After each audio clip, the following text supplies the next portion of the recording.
Good morning. Welcome to the forecast discussion for Tuesday, January 31st, 2017. It's currently 9:23 a.m. and we have some light snow that is approaching the region today from an Alberta Clipper that is going to move through the area and produce some accumulating snow for the northern interior. Along the coast and basically over the Philadelphia metro, not much of an impact, but it will look nice as there will be snow in the air, although temperatures will be a bit too warm to support accumulation. Currently, right now, we have winds from the southeast ahead of that low pressure system at around 5 to 15 miles per hour. Those winds will veer to the west as the low pressure system moves through. Look for temperatures along the coast already in the upper 20s to lower 30s, mid 30s over southern New Jersey, and that's going to be the real setup for this situation. As you can see, over the northern interior, you have temperatures in the upper teens to lower 20s. So we're setting up a nice little healthy thermal gradient here, and what's going to happen is that our low pressure system is going to track over central Pennsylvania and basically just to the south of Long Island. And by doing so, it's going to lead to colder air remaining over the northern interior, especially over northeastern Pennsylvania, northern New Jersey, the Hudson River Valley, and Connecticut. That's going to keep temperatures in the upper 20s to lower 30s. Over the New York City metro, basically lower to mid 30s, and then over central New Jersey on south, you're going to have temperatures in the upper 30s to mid 40s as winds will remain from the southeast until they veer to the west as that low pressure system exits. So as a result, most locations over central, southern New Jersey, and southeastern Pennsylvania will have almost no impact as far as accumulation, but you will have snow in the air, sometimes mixing with rain. As you head towards the New York City metro, looks like a little bit more snowfall potential for accumulation, but we're only talking about trace to an inch on cold surfaces for the most part, especially with temperatures in the lower to mid 30s. Any type of treatment on the roadways will pretty much prevent any snowfall accumulation. As you head further north, though, where it's going to be actually below freezing, that's where you're going to see the potential for some snow accumulation, especially over portions of Connecticut, the Hudson River Valley, and northeastern Pennsylvania, and pretty much Sussex, New Jersey. That's pretty much where we're focusing the snow threat for northern New Jersey. On the radar, you can see that snowfall developing very nicely. You can see already to the south here, we're seeing some rain and snow mix in over portions of Cape May County and along the New Jersey coast here. The rest of the region will start off as snow, and some of that snow will actually accumulate pretty quickly, especially over portions of Scranton. I'm already seeing observations of that. Again, we're looking at a light snowfall here, not a major snowfall in any way, shape, or form. And there's a reason why. Although this radar looks impressive, a lot of this is not reaching the ground.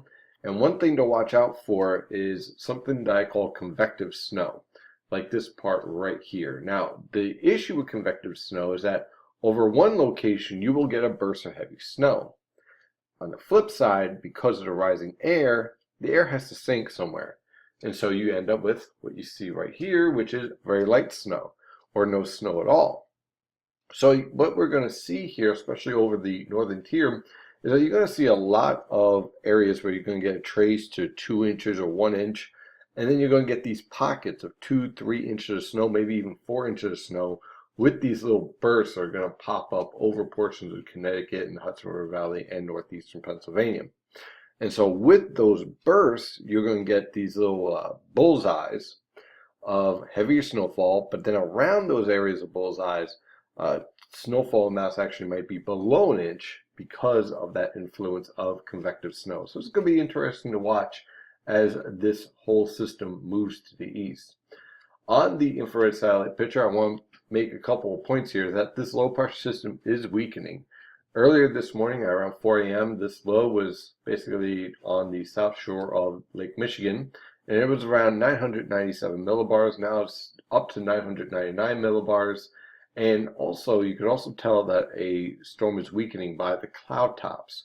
You see how the cloud tops are more blue and less yellow? Well, what's happening is that these cloud tops are warming because the lifting is becoming a little bit weaker. So when you see a strengthening storm, you'll see more of these yellows pop up all over the place and even some oranges. But when you see a storm weakening, you start to see that decline and the cloud tops warm and the colors kind of decrease. And that's pretty much what we're seeing here. So we're looking at a weakening low pressure system diving towards the New Jersey coast to the south of Long Island, producing a swath of light to moderate snow with a few heavy bursts here and there. So let's dive into this forecast. So again, for today, our low pressure system will be moving through. Rain snow mix over southern New Jersey and Pennsylvania, in southeastern Pennsylvania and the Philadelphia metro, periods of light snow for the New York City metro on north. This is what we're expecting as far as an impact. Again, to the south, not much in the way of snowfall accumulation. This is going to continue on through 8 p.m. A little bit further north, we're talking about Allentown, New York City, portions of Long Island. Basically, accumulation of a trace to an inch. This is mostly going to be on cold surfaces. And then as you head further north towards Scranton, northern New Jersey again, the Hudson River Valley, and much of Connecticut, looking at anywhere from a trace to 3 inches of snow. Now again, let me explain this whole wide range here. Again, we're going to be dealing with these pockets of heavier snowfall. They're not going to be widespread. So some areas will get 3 inches of snow because of that heavier burst, but then directly to the west or northwest of that pocket could end up with almost just a trace because you basically suppress the snowfall development. So we're going to have to watch that very carefully, but there will be a wide range here, but anything that does fall is going to accumulate and stick because temperatures basically are going to remain at or slightly below freezing. And that's going to continue on through 8 p.m. this evening. So that low pressure system moves through. By tomorrow, we're looking at scattered cloud cover taking hold by tomorrow morning, lows in the upper 20s to lower 30s. And notice temperatures aren't really falling off that much from the afternoon highs, right? Well, the reason why is because we have another cold front on the way with a southwesterly wind already taking shape. That's going to lead to the potential for a few rain and snow showers over the region. Temperatures will rise into the mid to upper 40s for highs throughout the region. On Thursday, another weak cold front will move through, but for the most part, we're looking at dry conditions, a bit colder, lows in the mid to upper 20s, highs in the mid to upper 30s. On Friday, it's going to be rather chilly with high pressure in control. Can't rule out a passing flurry. Look for lows in the upper teens to lower 20s, highs in the lower to mid 30s. On Saturday, rather cold again, high pressure in control though with dry conditions. Look for lows in the upper teens to lower 20s, highs in the lower to mid 30s.